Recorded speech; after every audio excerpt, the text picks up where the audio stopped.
시청자 여러분 안녕하십니까. 7월 9일 JTBC 아침엔을 시작합니다. 먼저 오늘 아침 주요 뉴스입니다. 중부지방과 충청, 경북에 강한 비가 쏟아지면서 비 피해가 잇따랐습니다. 충북 옥천에선 흙더미가 쏟아져 50대 남성이 숨졌습니다. 내일까지 거센 장맛비가 쏟아질 걸로 예상됩니다. 경찰이 최상병 순직 사건에서 임성근 전 해병대 1사단장의 혐의가 없다는 수사 결과를 발표했습니다. 특검을 요구하는 목소리가 커지는 가운데 윤 대통령은 이르면 오늘 최상병 특검법에 다시 거부권을 행사할 걸로 보입니다. 어제 저녁 서울 강북구의 한 편의점에 SUV 차량이 돌진해 2명이 다쳤습니다. 경남 양산에선 차량이 낭떠러지로 추락해 60대 운전자가 다쳤습니다. 러시아가 우크라이나의 수도 키이우의 어린이 병원을 공습해 30여 명이 사망했습니다. 국제사회는 공습 소식을 규탄했고 유엔은 오늘 긴급 안전보장이사회를 소집했습니다. 곳곳에 강한 비가 쏟아지고 있습니다. 중부지방과 충청, 경북권은 침수 피해가 속출했고 산사태 위험도 커지면서 주민들이 대피하는 일도 있었습니다.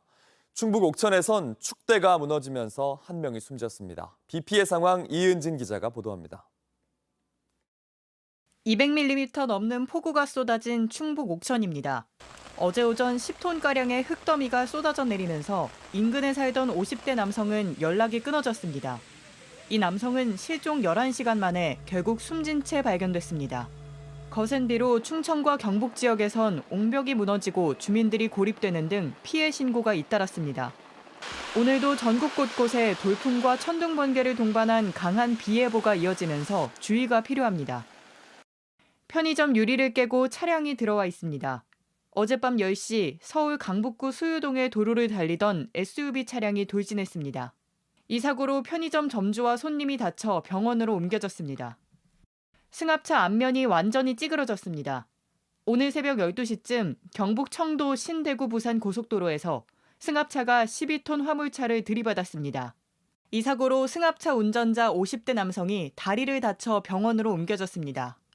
경찰은 이 남성이 몰던 승합차가 고장으로 2차선에 서 있던 화물차를 피하지 못해 사고가 난 걸로 보고 정확한 경위를 조사하고 있습니다. 산비탈 아래 회색 차량이 뒤집혀 있습니다. 어제 오후 3시쯤 경남 양산시 원동면의 도로를 달리던 SUV 차량이 3m 낭떠러지로 떨어지면서 60대 운전자가 목 등을 다쳐 병원으로 옮겨졌습니다. 경찰은 운전 미숙으로 사고가 난 걸로 보고 있습니다. JTBC 이은진입니다. 경찰이 1년 만에 최상병 사망 사건의 수사 결과를 발표했습니다. 수사 외압 의혹의 핵심 인물인 임성근 전 해병대 1사단장은 결국 혐의가 없다고 판단했습니다. 임 전 사단장이 수색 관련 지시를 내린 사실은 인정하지만 당시에 작전 권한이 없어 책임을 물을 수 없다는 설명입니다. 시민단체들은 즉각 특검이 필요하다고 주장했습니다. 조민준 기자입니다. 경찰은 가장 큰 책임을 포 11 대대장에게 물었습니다. 내일 우리 포병은 허리까지 들어간다. 다 승인받았다. 라고 사실상 수중수색으로 오인케 하는 지시를 임의로 함으로써 수변에서 장화 높이까지라는 수색 지침이 제대로 전달되지 않았다는 겁니다. 7여단장에게는 이를 상세히 설명하지 않은 잘못이 있다고 했습니다. 경찰은 포 11 대대장과 7여단장 등 6명을 업무상 과실치사 혐의로 검찰에 넘기기로 했습니다. 부대 최고 책임자 임성근 전 해병대 1사단장은 무혐의 처분됐습니다. 사고 당시 작전 통제권이 육군에 있었기 때문이라는 겁니다. 그러면서도 임 전 사단장이 부하들에게 따로 지시를 내린 사실은 인정했습니다. 1사단장의 작전 수행 관련 지적과 질책에 따른 일선의 부담감이 일부 확인되었으나 임 전 사단장의 작전 지시 관련 정황은 여럿 있었습니다. 7여단 윤모 소령이 군 검찰에 낸 진술서에는 임 전 사단장이 위에서 보는 거 수색 정찰이 아니다. 내려가서 찔러보면서 찾아야 한다고 적혀 있습니다. 경찰은 임 전 사단장의 지적으로 대대장들의 부담은 일부 확인됐지만 이것 때문에 대대장이 물에 들어가라고 한 것으로 보긴 어렵다고 판단했습니다. 수사 결과에 대한 반발도 이어졌습니다. 천여 페이지의 진술들과 각종 사진, 카톡, 그리고 생생한 녹취에 반하는 경북청 수사 결과 발표는 그 자체로 반헌법적이다. 참여연대 등 시민단체들은 수사 외압 의혹을 제기하며 특검 필요성이 더 분명해졌다고 했습니다. JTBC 조민주입니다. 윤석열 대통령이 이르면 오늘 최상병 특검법에 대한 재의 요구권, 즉 거부권을 행사할 걸로 보입니다. 정부는 오늘 오전 한덕수 국무총리가 주재하는 국무회의에서 재의 요구를 건의할 예정입니다. 민주당은 윤 대통령이 거부권을 행사하면 오는 19일 최상병 1주기 전 재의결을 추진한다는 방침입니다. 한편 국회 법제사법위원회는 오늘 대통령 탄핵소추안 발의 촉구 국회 국민동의 청원과 관련한 청문회 실시 계획서를 채택합니다. 김건희 여사가 한동훈 당시 비대위원장에게 보낸 문자 메시지가 국민의힘 전당대회의 최대 이슈로 떠올랐습니다. 급기야 당 선관위도 건전한 경쟁을 당부했는데 어제 후보들의 첫 합동연설회에선 비전보다도 이 문자 논란이 최대 이슈였습니다. 오늘 첫 TV 토론에서도 김 여사 문자를 둘러싼 후보 간의 비방전은 더 치열해질 걸로 보입니다. 이재승 기자가 보도합니다. 한동훈 국민의힘 당대표 후보의 김건희 여사 문자 무시 논란이 국민의힘 전당대회 핵심 쟁점으로 떠올랐습니다. 실제로 어제 처음 열린 합동연설회에서도 화두는 문자 일십 논란이었습니다. 한동훈 후보는 내부 총질은 안 된다면서 자신은 사과할 이유가 없다고 했습니다. 지금 이 이슈가 오로지 그냥 저를 전당대회에서 막아보겠다는 그런 생각으로 만들어진 그런 계획하에서 이루어진 거잖아요. 이렇게 노골적으로 이렇게 하는 거? 친윤계와 대통령실 지지를 받는 것으로 알려진 원희룡 후보는 당정 간 소통을 강조하며 한 후보를 겨냥했습니다. 아직 팀의 정체성을 익히지 못하고 팀의 화합을 이끌어내지 못하는 사람에게 당대표를 맡겨서 실험을 하기에는 우리의 상황이 너무 위험합니다. 윤상현 후보 역시 총선 책임론을 언급하면서 한 후보가 정치적 판단을 잘못한 것이라고 직격했습니다. 김 여사님이 5자리 문자 보냈으면 한번 인간적으로 한번 들어본다든지 아니면 문자 드려서 공적으로 논의한 다음에 연락드리겠습니다. 이런 이제 메시지를 보냈으면. 나경원 후보는 한 후보와 원 후보 모두에게 문제가 있다고 했습니다. 대응하는 방식이 굉장히 이렇게 세련되지 못하고 또 국민들 걱정 끼쳐드리는 방법이지만 한 후보도 이쯤 이 논란을 끝내기 위해서는 오히려 본인이 깨끗하게 사과하는 것이 맞을 텐데. 이런 가운데 김 여사가 한 전 위원장에게 보낸 문자 메시지 원문이 언론 보도로 공개됐습니다. 이에 따라 오늘 오후 첫 TV 토론회에서도 김건희 여사 문자 무시 논란을 두고 국민의힘 당권 주자들의 치열한 공방이 예상됩니다. JTBC 이재승입니다. 도이치모터스 주가 조작 사건과 관련해 검찰이 지난해 김건희 여사를 상대로 구체적인 2차 서면 조사를 벌였던 걸로 확인됐습니다. 그러나 앞서 조사 때와 마찬가지로 답변을 제대로 듣지 못한 걸로 파악됐는데 검찰은 결국 김 여사에 대한 직접 조사가 필요하다고 판단한 걸로 보입니다. 연지환 기자의 단독 보도입니다. 올해 초 김건희 여사 소환을 놓고 서울중앙지검과 대통령실 간의 갈등설이 불거졌습니다. 지난 2월 박성재 법무부 장관 인사청문회에서도 이 문제가 거론됐습니다. 김건희 여사를 소환해야 된다. 그래야 이 도이치모터스 주가 조작 사건의 수사가 종결될 수 있다라고 하는 의견이 있는데 묵살되고 있다. 그런데 JTBC 취재 결과 검찰은 이보다 앞선 지난해 여름 김 여사에게 2차 서면 질의서를 보냈던 것으로 확인됐습니다. 그동안 2021년 12월 서면 조사만 알려졌고 검찰이 2차 서면 조사에 나섰던 건 공개되지 않았습니다. 2차 서면 질의서에는 1차 때보다 구체적이고 민감한 질문들이 담겼던 것으로 파악됐습니다. 김 여사 측이 주식 거래로 20억 원의 수익을 봤다는 의혹 등이 포함된 것으로 알려졌습니다. 하지만 검찰은 사건을 처분할 수 있을 만큼 충분한 답변을 듣지 못한 것으로 파악됐습니다. 그래서 김 여사 소환이 필요하다고 판단했고 대통령실과의 갈등설까지 불거진 것으로 보입니다. 검찰은 김 여사를 조사하게 되면 주가 조작 공모 여부와 방조 의혹에 대해 확인할 방침입니다. JTBC 연지환입니다. 바이든 미국 대통령이 민주당 의원들에게 서한을 보내서 자신에 대한 사퇴 요구를 중단하라고 경고했습니다. 대선이 넉 달 앞으로 다가왔는데 미국 민주당은 계속 혼란에 빠져 있습니다. 워싱턴 김필규 특파원입니다. 동료 민주당원들에게 이렇게 시작한 서신에서 바이든 대통령은 대선을 끝까지 치르겠다는 각오라고 다시 한번 못 박았습니다. 두 쪽 분량의 서신은 민주당 상하원 의원들에게 보내졌습니다. 그는 지난 일주일간 이어졌던 문제 제기를 이제 그만해야 할 때라고 했습니다. 지금 와서 혼란을 겪으면 트럼프에게만 도움이 되고 민주당에는 상처가 된다고 경고했습니다. 방송 전화 인터뷰에서도 바이든은 대의원을 가장 많이 확보해 사실상 확정된 후보인 점을 강조했습니다. But any of these guys don't think I should run against me. Go ahead, announce the president. Challenge me in the convention.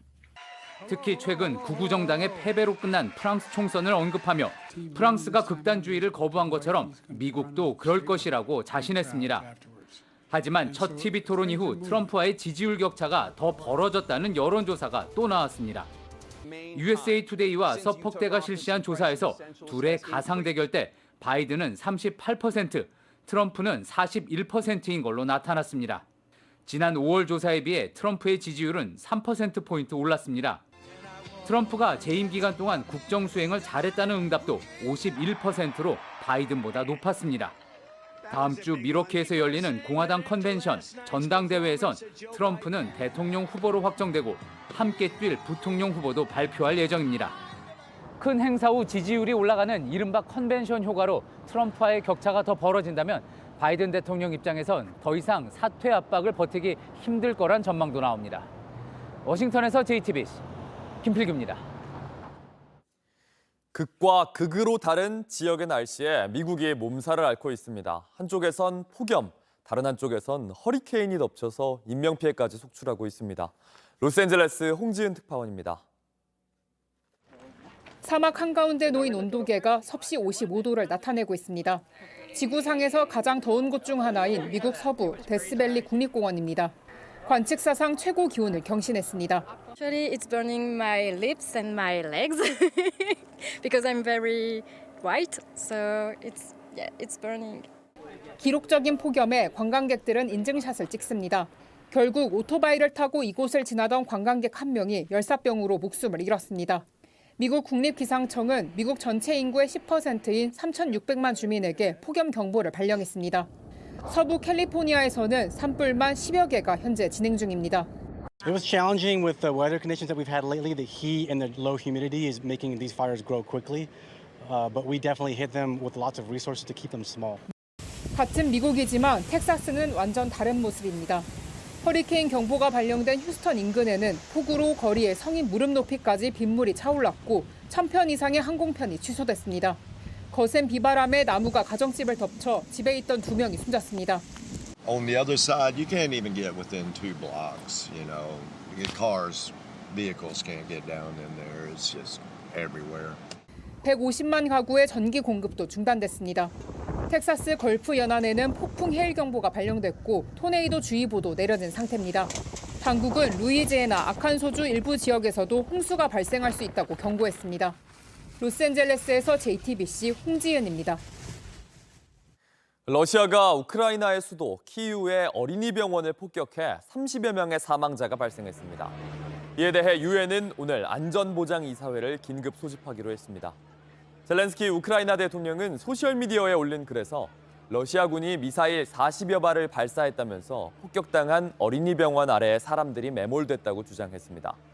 주요국들은 러시아군의 민간병원 공습을 한 목소리로 규탄했습니다. 온라인에서 화제가 된 뉴스, 화제가 될 뉴스를 골라 전해드립니다. 아침엔 소셜픽입니다. 얼마 전 제대한 방탄소년단 멤버 진이 어제 모교를 찾았습니다. 학생들의 뜨거운 반응 소셜미디어에서 화제가 됐습니다. 마치 영화 부산행을 떠올리게 하듯 내달리는 아이들, 손에는 사인을 받기 위한 종이를 들고 있는 것 같습니다.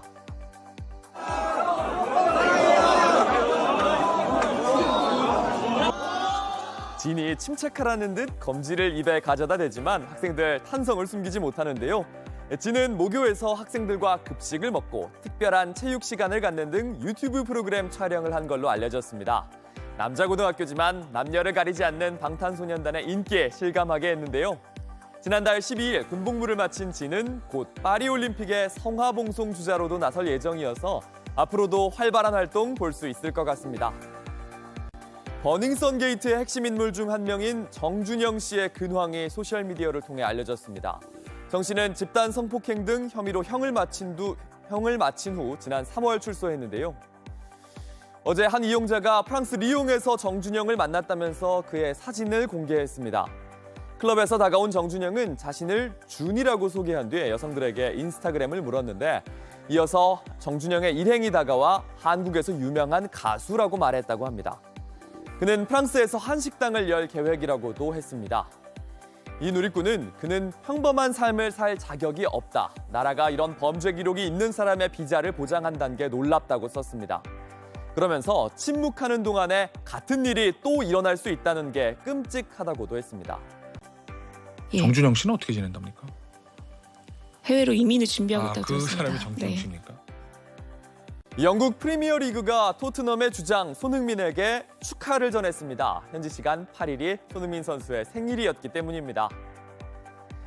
토트넘의 공식 소셜미디어가 공유한 손흥민의 경기 장면입니다. 토트넘과의 9년 역사를 고스란히 담아낸 사진을 이어붙여서 멋진 영상으로 만들었는데요. 영국 프리미어리그 공식 계정도 이 영상을 공유했습니다. 푸슈카 시상을 받았던 번리전의 명장면도 함께 올린 뒤에 생일 축하한다는 메시지도 잊지 않았는데요. 또 구단은 전설의 탄생 이런 제목과 함께 손흥민의 어린 시절을 조명하고 팬클럽의 생일 축하 메시지도 전달했습니다. 사랑하는 소니 생일 축하합니다. 동료들의 축하 메시지까지 들은 손흥민의 반응 어땠을까요? Thank you very much. What are you going to do for your birthday? Double session today. Get ready for the season. Love that.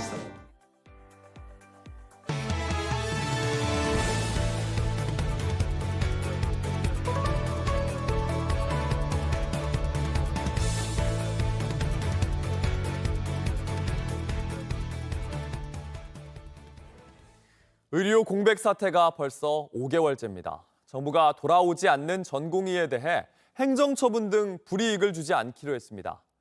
정부가 한 발 물러나는 잘못된 선례를 남기는 거란 비판이 나오는데 전공의들이 병원으로 돌아올지도 알 수 없습니다. 강나현 기자입니다. 정부는 복귀를 하든 하지 않든 모든 전공의에 대한 행정처분을 거두겠다고 밝혔습니다. 행정처분의 철회입니다. 모든 전공의에 대해서는 향후에도 행정처분을 하지 않을 계획입니다. 한 달 전 미복귀자에 대한 처분 가능성은 남겨뒀는데 이마저 하지 않겠다는 겁니다. 취업할 수 있는 길도 터줬습니다. 원래 전공의가 사직하면 1년이 지나야 같은 진료 과목과 같은 연차로 다른 병원에 들어갈 수 있는데 이 규정을 손보겠다는 겁니다. 올해 9월부터 다른 병원에서 그대로 수련을 이어갈 수 있습니다. 정부는 15일까지 복귀자와 사직자를 가려내 병원별 전공의 모집 인원을 확정하겠다는 계획입니다. 하지만 형평성 논란을 피하긴 어려워 보입니다. 처분을 안 한다는 면죄부를 줌으로써 잘못된 선례가 됐다는 비판과 집단 행동이 재발할 거란 우려가 나옵니다. 정부는 감내한다는 입장입니다. 진료 공백을 최소화하고 전문의가 제때 배출될 수 있도록 수련 체계의 연속성을 유지하는 것이 공익에 부합한다는 판단하에 고심 끝에 내린 정부의 결단입니다. 실제 전공의가 병원으로 돌아올지도 미지수입니다. 명령 철회 한 달이 넘도록 전체 전공의 중 8%만 출근했고 사직률도 0.6%대에 불과합니다. 전공의 일부는 명령 철회가 아닌 완전한 취소를 주장하고 있습니다. 의료계 회의체도 일절 참여하지 않으며 2,000명 숫자 재검토를 고수하고 있습니다. JTBC 강나현입니다. 경기도 성남의 한 학원 강사가 제자인 동성애 고등학생을 성추행한 혐의로 재판에 넘겨졌습니다. 학원 측은 동탄 화장실 사건을 언급하면서 무고일 뿐 사실이 아니라고 했지만 경찰은 피해자가 더 있는 걸로 보고 있습니다. 윤정주 기자입니다. 이 학원은 이른바 관리형 학원이라고 홍보해왔습니다. 강사가 1대1로 학생의 친구 관계와 생활 습관까지 밀착해서 관리해준다는 겁니다. 스파르타 관리식으로 친구 관계도 막 정리해버리고 완전 공부를 위해서. 피해 남학생은 지난해 11월 이 학원을 찾았습니다. 이틀째 1대1 수업을 했고 이상함을 느꼈다고 했습니다. 막 손을 잡고 뭐 발에 비빈다든지 막 채취가 좋다. 막 넌 손이 따뜻하네 막. 성적을 높이기 위한 가정이라고 해서 믿었습니다. 자기는 스킨십을 하면 친해진다고 생각한다. 그래서 하는 거다. 일주일 뒤 휴대전화 검사를 했고 성관계 경험이 있는지 물었습니다. 관리 차원이라고 했습니다. 성관계 한 적은 있냐? 아니면 뭐 성병은 없냐? 병원보단 자신에게 검사받는 게 낫다고 말했습니다. 결국에 내가 너 검사를 해야겠다. 화장실에 가서 상의 하의 다 벗고. 피해 학생은 강사가 신체 부위를 만졌다고도 주장했습니다. 그런 뒤 진로 상담일 뿐이라고 말했다고 했습니다. 수사기관은 혐의가 있다고 봤고 이 강사는 지난달 재판에 넘겨졌습니다. 강의를 하고 계신 건가요? 학원 측은 학생 주장일 뿐 사실이 아니라고 해명했습니다. 시절의 동생 사건은 무조건 가해자라고 생각하고. 경찰은 피해자가 더 있는 것으로 판단하고 있습니다. JTBC 윤정주입니다. 축구대표팀 새 사령탑에 홍명보 감독이 선임된 이후 논란이 이어지고 있습니다. K리그 팬들은 비극적인 선택이라며 비판했고 감독을 뽑는 기구인 전력강화위원조차 납득하기 어렵다며 사퇴하겠다고 했습니다. 축구협회가 나서서 배경을 설명했지만 비판은 사그라들지 않고 있습니다. 온누리 기자입니다. 클린스만 감독이 떠난 뒤 축구 대표팀 지휘봉은 홍명보 감독이 주게 됐습니다. 2026년 월드컵은 물론이고 2027년 아시안컵까지 지휘합니다. 그러나 축구협회 내부에서조차도 이 선택에 의문을 제기합니다. 감독을 뽑는 기구인 전력강화위원조차 의아해합니다. 지금 홍명보 감독으로 발표됐는데. 진짜로? 저 5개월이 너무 아쉽고 안타깝고 그리고 뭐라 해야 할까? 진짜 허무해요. 국내 지도자로 대표팀 감독을 선임한 배경, 그리고 절차에 대해 납득하기 어렵다는 반응이 이어집니다. 어떻게 보면 빌드업인 것 같아요. 여기 이제 국내 감독 해야 되지 않아? 외국 감독님에 대해서는 설명할 때 이거는 안 좋고 저건 안 좋고 뭐 이런 얘기를 쫙 해요. 근데 국내 감독님한테 그런 게 아예 없어요. 지난주 유럽으로 건너가 최종 후보로 꼽혔던 포옙과 바그너 2명의 외국인 감독을 면접했지만 이임생 기술총괄이사의 개인적 판단이 너무 많이 개입했다는 비판도 나왔습니다. 유럽 빅리그 경험이 있고 자신들의 확고한 철학이 있는 것은 존중하지만 그것을 바탕으로 홍명보 감독님보다 더 뚜렷한 성과가 있다고 판단하기 어려웠으며 홍 감독이 대표팀 감독직을 받아들인 과정 역시 논란을 불러냈습니다. 아무래도 저는 10년 전에 이 위치에서도 또 한번 아픔이 있었던 거였고 이 사람들이 참 예의가 없구나라는 생각을 갖게 됐습니다. 울산 감독직을 놓지 않겠다던 약속을 이틀 만에 저버리자 축구팬들 반응은 차갑습니다. 한창 시즌 중에 감독을 대표팀에 뺏기게 된 울산 팬들은 협회의 결정은 축구팬들의 염원을 무시한 선택이라며 비극적인 선택의 결말은 실패할 것임이 자명하다고 성명서를 냈습니다. JTBC 온누리입니다.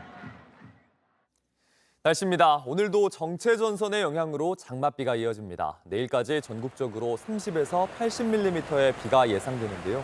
많은 곳은 최대 120mm 넘게 내리는 곳도 있겠습니다. 특히 호우특보가 내려진 전북과 경북 일대에선 이미 많은 비가 내린 뒤여서 추가 피해가 없도록 주의해야 합니다. JTBC 아침 N을 마칩니다. 내일도 7시 반에 아침을 열겠습니다. 시청해주셔서 감사합니다.